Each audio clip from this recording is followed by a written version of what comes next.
English premier football সাউদাম্পটনের বিপক্ষে ঘাম ছুটলেও শেষটা দারুণ হলো ম্যানচেস্টার ইউনাইটেডের। ঘরের মাঠে বৃহস্পতিবার পিছিয়ে পড়ার ধাক্কা সামলে আমাদ দিয়ালোর হ্যাট্রিকে জয় তাদের ৩-১ ব্যবধানে।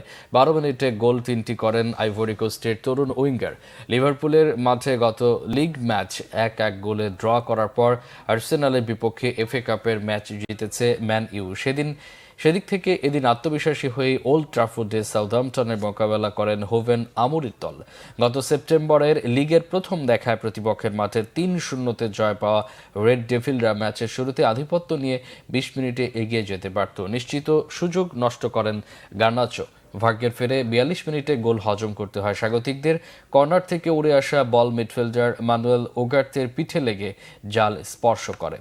খেলায় ফিরতে মরিয়া ম্যানইউ ম্যাচের আধা ঘন্টা বাকি থাকতে আক্রমণের ঝড় তুলে ৮২ মিনিটে সাফল্য পায়। গোলদাতা আমাদ দিয়ালো আইভরি কোস্টের এই তরুণ উইঙ্গার ৯০ মিনিটে ফের গোল করে দলকে এগিয়ে নেন। যোগ করার সময় চতুর্থ মিনিটে হ্যাট্রিকও পূর্ণ করেন ২২ বছরের দিয়ালো।